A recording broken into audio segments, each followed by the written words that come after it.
Assalamualaikum warahmatullahi wabarakatuh. Innal hamdalillah nahmaduhu wa nasta'inuhu wa nastaghfiruh wa na'udzu billahi min shururi anfusina wa min sayyiati a'malina. May yahdihillahu fahuwal muhtadi wa may yudlilhu fala hadiya lahu. Asyhadu an la ilaha illallah wahdahu la syarika lahu wa asyhadu anna sayyidana Muhammadan abduhu wa rasuluh. Allahumma salli wa sallim wa barik ala sayyidina Muhammadin wa ala alihi wa sahbihi ajma'in. Allahumma bika asbahna wa bika amsayna wa bika nahya wa bika namut wa ilaika nusyur. Amma ba'd. Kaum muslimin dan muslimat rahimakumullah, jamaah salat subuh Masjid Istiqlal yang dirahmati Allah Subhanahu wa taala. Marilah pada pagi hari yang sejuk ini kita sempurnakan ibadah salat subuh kita dengan kita sama-sama mendengarkan atau kita mengaji bersama, yang kali ini temanya adalah beda antara bid'ah dan sunnah. Bapak Ibu sekalian, sebagaimana kita tahu bahwa apa yang telah dicontohkan oleh Nabi kita Muhammad sallallahu alaihi wasallam itu kemudian disebut sebagai sunnah. Sunnah Rasulullah sallallahu alaihi wasallam. Sabda Nabi sallallahu alaihi wasallam, "Alaikum bisunnati wa sunnatil khulafa'ir rasyidin al-mahdiyyin min ba'di." Engkau sekalian, kata Nabi, berpegang teguhlah pada sunnahku dan sunnah khulafaur rasyidin. Khulafaur rasyidin ada 4 orang. Pertama, Sayyidina Abi Bakar As-Siddiq. Kemudian Sayyidina Umar ibn Affan. Kemudian Umar bin Khattab. Kemudian Sayyidina Uthman bin Affan, kemudian Sayyidina Ali karamallahu wajhah. Inilah 4 orang khalifah Rasulullah sallallahu alaihi wasallam yang diwasiatkan oleh Rasul agar kita meniru, mengikuti sunnahnya. Karena itu dalam berbagai hal umat Islam sekarang dalam hal pengambil hukum, jika tidak ada dalam Al-Quran, kita cari di hadis Nabi. Jika tidak ada di hadis Nabi, kita cari di hadis sahabat Khulafaur Rasyidin atau sahabat yang selanjutnya. Karena mereka adalah para sahabat, terutama Khulafaur Rasyidin, adalah orang-orang yang betul-betul kesehariannya bersama Rasulullah selama Rasulullah hidup. Maka mereka, para Khulafaur Rasyidin, bisa menjadi penafsir yang handal, yang paling dekat dengan kebenaran. Maksudnya apa? Ketika Rasulullah sallallahu alaihi wasallam dikatakan misalnya salat tarawih, dalam hadis-hadis kita dapatkan bahwa Nabi kita Muhammad sallallahu alaihi wasallam salat tarawih itu saat itu hanya 3 malam, dan 3 malam pun salatnya sendiri-sendiri. Ketika malam keempat, Rasulullah tidak keluar dari kamarnya. Lalu sahabat ada yang menanyakan, semalam kami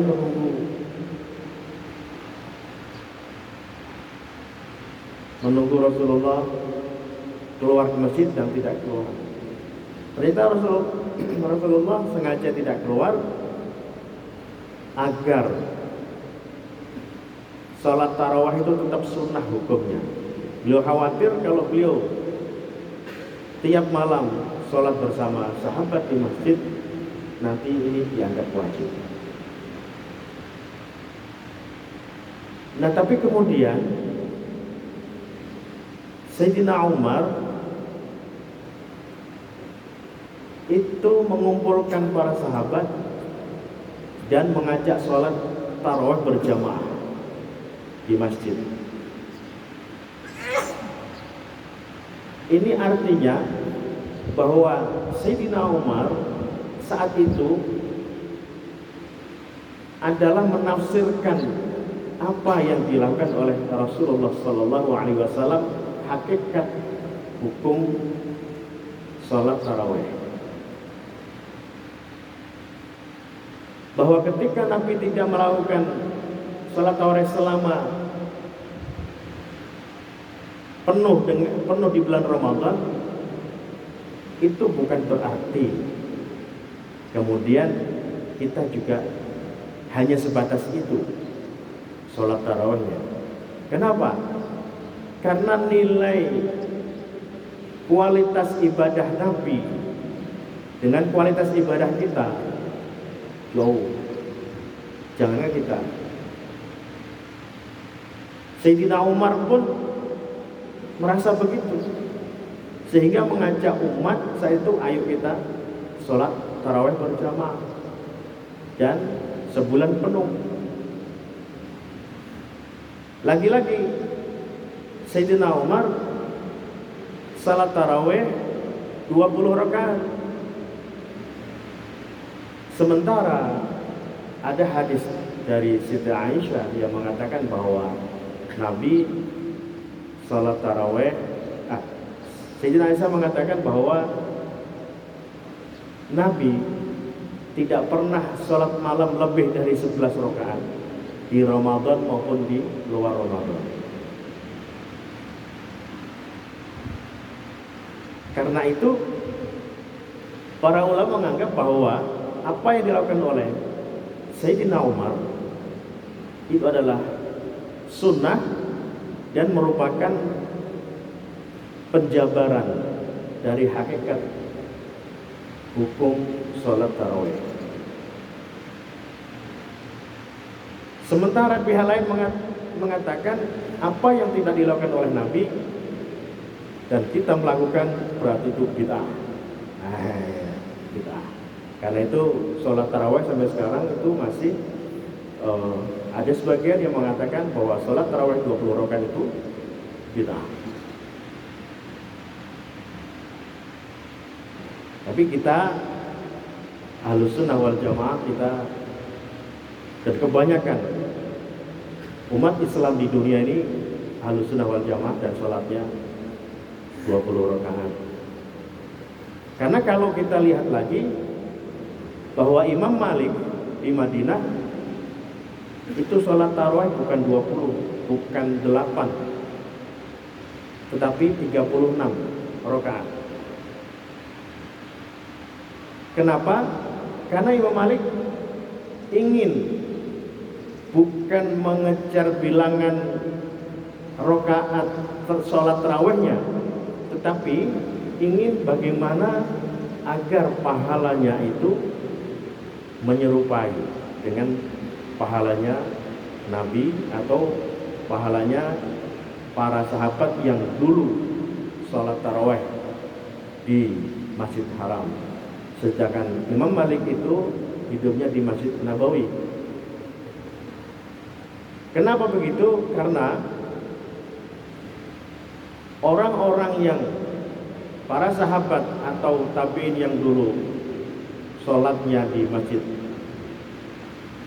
Haram Makkah itu setiap kali 4 rakaat, salatnya 2 rakaat ya salam, 2 rakaat lagi salam, kemudian istirahat.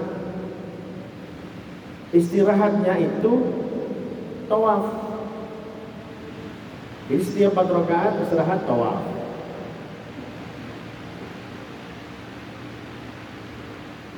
Empat rakaat lagi, tawaf lagi. Kalau sholat taraweh 20 rakaat, berarti dibagi 4, pertama, kemudian 8, kemudian 8 tambah 4, 12, tambah 4, 16. Ini berarti ada 4 kali tawaf dalam 20 rakaat itu. Karena itu, karena di Madinah tidak ada Ka'bah, tidak mungkin tawaf, ya, tidak mungkin tawaf. Sehingga Imam Malik ijtihad bahwa yang tawaf itu dianggap disamakan dengan sholat 4 rakaat. Dihitung 20 ditambah 16, 4 kali 4 16, berarti 36 rakaat. Itu dasarnya Imam Malik sholat tarawih 36 rakaat. Dan mungkin sampai sekarang masih ada yang mengikuti. Saya waktu itu ketika saya di Mesir, kuliah di Al-Azhar, pernah beberapa tahun saya tarawih itu gantikan masjid di Mesir. Nah, pernah ketemu di satu masjid di sana yang sholat tarawihnya 36 rakaat, ditambah 3 witir, jadi 39. Luar biasa. Jadi kalau begitu kita bisa ambil kesimpulan bahwa yang melakukan salat tarawih lebih dari 8 rakaat bukannya bid'ah, tapi dia juga sunnah. Pertama, sunnah mengikuti, pertama yang 20 rakaat mengikuti Sayyidina Umar bin Khattab. Yang tadi alaikum bisunnati wa sunnatul khulafair rasyidin min ba'di al-mahdi dan ba'di. Kemudian juga bahwa salat tarawih adalah salat sunnah, bukan masalah bilangan rakaat. Karena kalau sunnah itu semakin banyak semakin baik sebenarnya. Tapi kita mengukur kekuatan kita. Bagi yang mau 8 silakan. Yang mau 20 ada dasarnya. Yang mau 36 berarti mengikuti Imam Malik.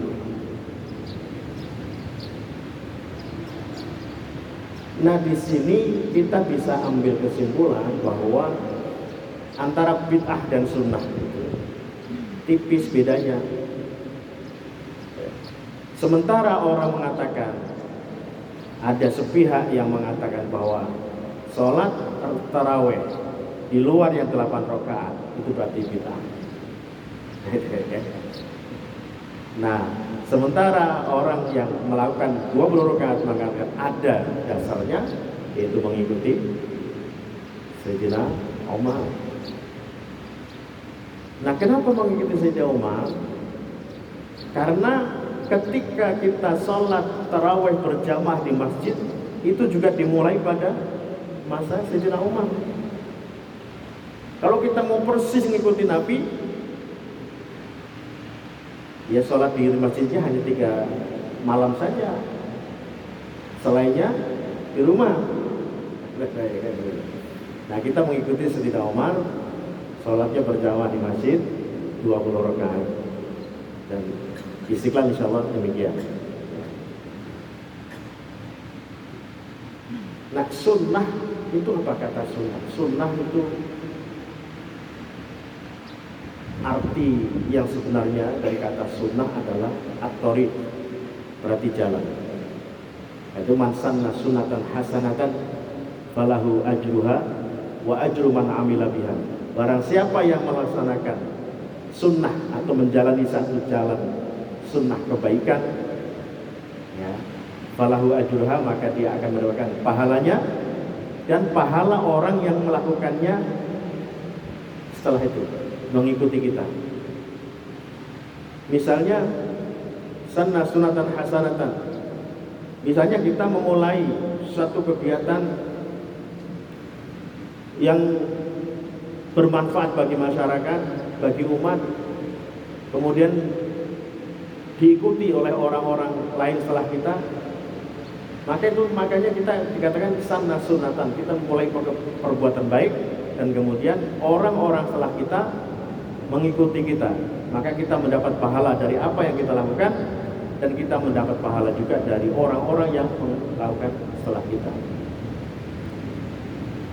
Misalnya kita bikin gerakan bersih-bersih masjid, tadinya belum ada, sekarang sudah ada. Maka orang yang pertama kali membuat gerakan bersih-bersih masjid, ini dia sanna sunnatan hasanatan, falahu ajruha, maka dia mendapat pahala itu, wa ajru man amila biha, dan pahala orang yang melakukan setelah itu. Kemudian apa itu bid'ah? Bid'ah.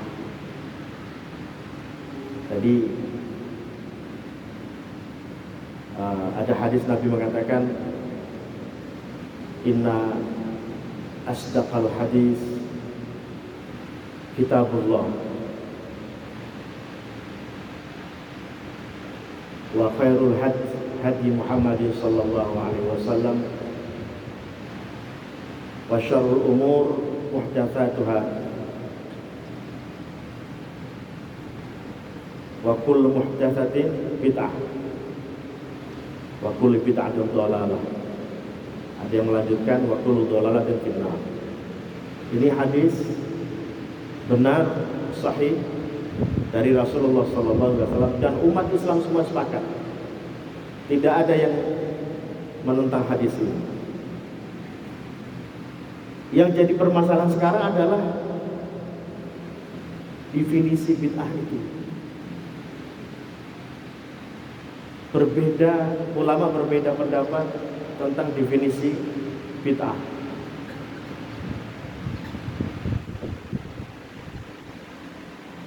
Bahwa bid'ah, ini saya bawa tulisan dari kitab dikarang oleh Abdurrahman bin Abi Bakar Jalaluddin As-Suyuti, ulama Mesir yang meninggal wafat tahun 911 Hijriah.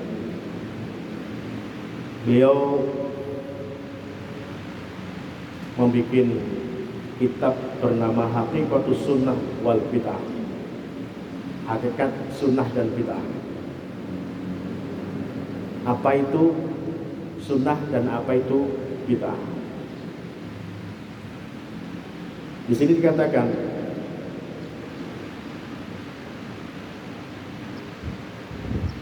tsumma dzakara anwal bid'ah wal hawadits tanqasim ila bid'atin mustahsanah. Ada bid'ah yang mustahsanah. Mustahsanah itu artinya yang baik. Wa ila bid'in mustaqbahah atau mustaqbihah. Mustaqbihah artinya yang jelek, yang tidak baik. Wa qala Imam Syafi'i radhiyallahu anhu al-bid'atu bid'atan. Menurut Imam Syafi'i, bid'ah itu ada dua macam. Bid'atun mahmudah, bid'ah yang terpuji, wa bid'atun madhmumah, bid'ah yang tercela. Fama wafaqa sunnah fahuwa mahmud, wa ma khalafa sunnah fahuwa madhmum. Bid'ah yang sesuai dengan sunnah maka dia terpuji, dan bid'ah yang tidak sesuai dengan sunnah berarti dia tercela. Emang ada bid'ah yang sesuai sunnah? Ya ada. eh, kita mengadakan pengajian begini. Setelah sholat ada pengajian. Zaman dulu nggak ada. Ini kan baru, tapi baik. Ada bacaan yang mungkin di masyarakat kita tahlilan. Mereka bilang Nabi tidak tahlilan.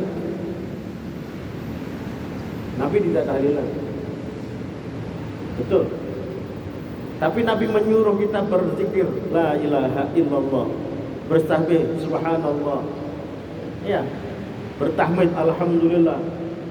Nyuruh nggak Nabi?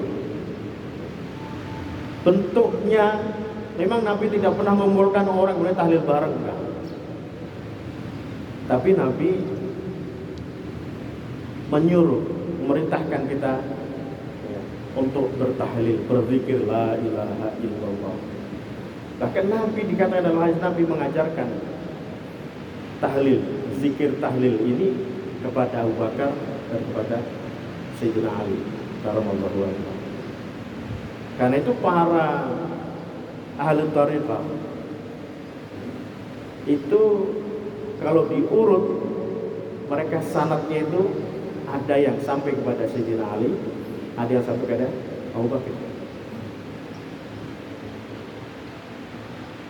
Nah, mereka yang mengatakan bahwa tahlil itu bid'ah hanya melihat bentuknya. Yang namanya zikir itu boleh dengan kapan saja dan dengan bagaimana. Sambil jalan kita zikir boleh, sambil nyetir kita zikir boleh. Mau tidur kita zikir, bangun tidur kita zikir. Bukan masalah waktunya, kapan saja. Yang penting esensi zikirnya. Kalau kita kemudian mengumpulkan orang, ayo bertahlil, ini kan dalam rangka kita berdakwah supaya orang-orang ini yang mungkin yang awam, yang tidak mungkin berzikir sendiri, ayo kita bareng-bareng. Itulah fungsinya. Kita berdakwah. Jadi bukan masalah kita. Maka ini hal baru, tapi yang dari sunnah. Kalau ada, apakah ada yang baru yang tidak mengikuti sunnah, yang mustahbah tadi, atau magmumah kata Imam Syafi'i? Ya, kecenderungannya seandainya tidak ada hadis tentang bid'ah ini mungkin akan terjadi. Itu Nabi dari awal sudah mewanti-wanti tentang bid'ah ini supaya untuk menjaga kemurnian ajaran Islam, supaya tidak kemudian orang itu bikin, misalnya diwajibkan sholat 5 waktu, nanti ada yang supaya lebih hebat lagi, saya mau sholat 6 waktu dalam sehari semalam misalnya. Itu yang bid'ah. Karena jelas itu dalilnya jelas ya. Kemudian bikin baru, itu yang bid'ah. Atau kalau 5 waktu itu berat, sholatnya kalau ikut saya 4 waktu saja, nggak usah subuh itu. Nggak usah subuhnya. Itu bid'ah. Menambah atau mengurangi hal yang baru yang bertentangan dengan ajaran Islam, itu bid'ah. Jadi bid'ah itu belum tentu bentuknya adalah menambahi, bisa jadi mengurangi. Yang penting dia suatu hal yang baru yang tidak ada laisa minhu, ma laisa minhu, yang tidak ada dalam agama ini. Nah, yang itulah yang bid'ah. Karena itu diwanti-wanti oleh Nabi, kita tidak boleh membuat perkara-perkara baru dalam agama yang tidak ada sama sekali agama. Kalau kunut subuh ada yang mengatakan itu bid'ah. Nabi pernah kunut subuh. dan kemudian dilakukan oleh para sahabat, maka bukan bid'ah. Ada dalilnya. Bahkan ada lafalnya, Allahumma hdina fiman hadait wa afina fiman afait, jelas. Kenapa jadi bid'ah? Kan gitu. Ini bedanya bid'ah sama sunnah. Nah, hadis-hadis Nabi itu sangat banyak. Sangat banyak. Kadang-kadang kalau ada kelompok yang hanya mengambil satu hadis, mungkin karena tidak tahu ada hadis lain, inilah yang bikin kemudian perkara ini jadi sempit ya.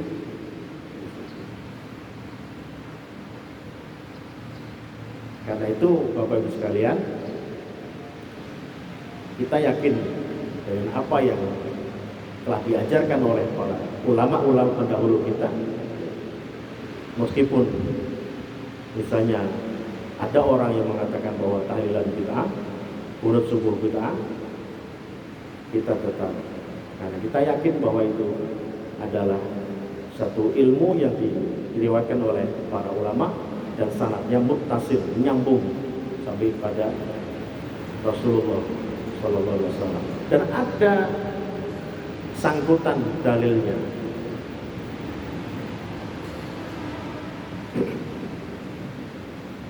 Kemudian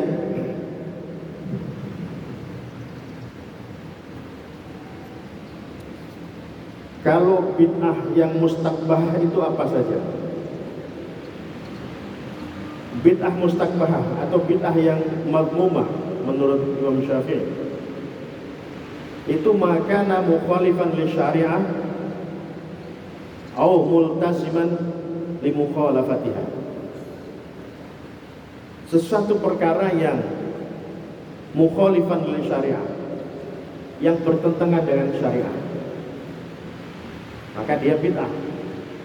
Bertentangan itu baik itu perbuatan yang bertentangan atau satu ketentuan yang bertentangan. Seperti tadi, sholat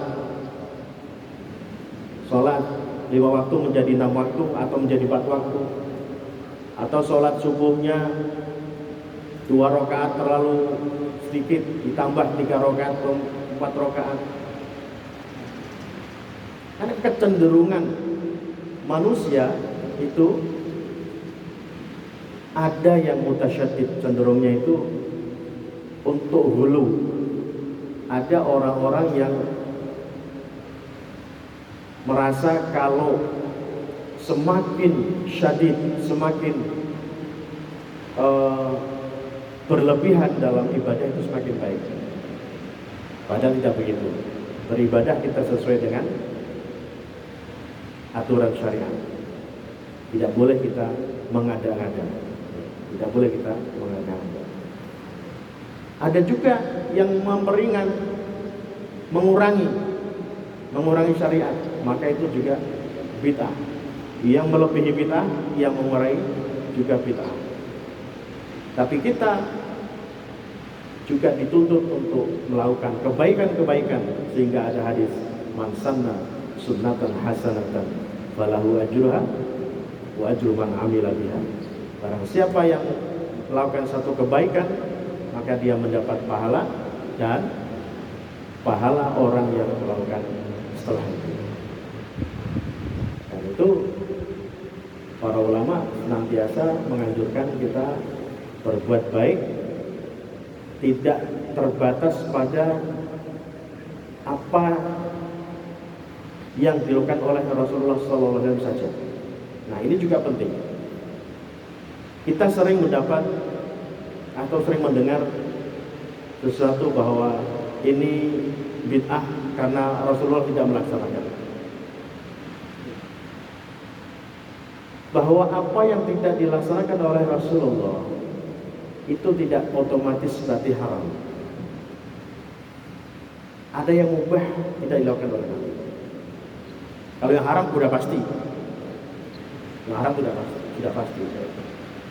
Tapi ada hal-hal mubah yang biasa saja Nabi tidak melakukan.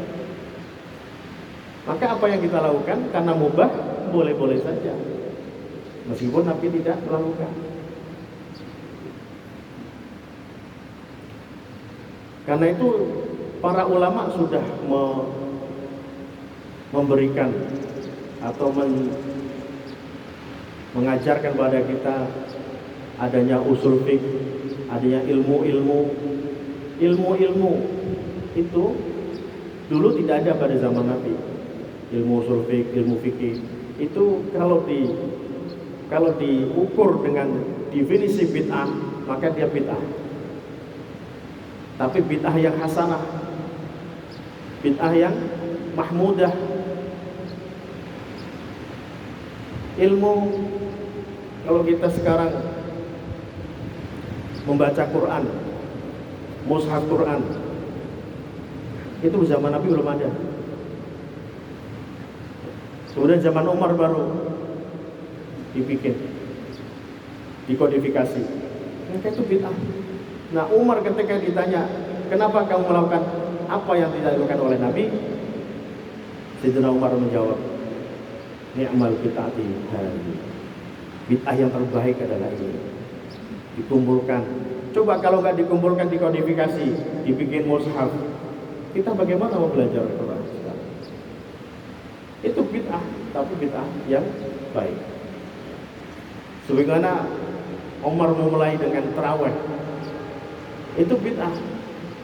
Dalam arti bid'ah yang tidak Nabi tidak melakukannya, tapi dilakukan oleh Umar. Karena itu baik. Jadi ini tergolong man sanna sunnatan hasanatan falahu ajruha wa ajru man amila biha. Nah, orang-orang yang melakukan setelah itu dia mendapatkan pahala. Demikian Bapak Ibu sekalian, mudah-mudahan bermanfaat bagi kita semua, dan kami akhiri wallahul muwaffiq ila thoriq wallahul musta'an wa huwa li taufiq. Wassalamualaikum warahmatullahi wabarakatuh.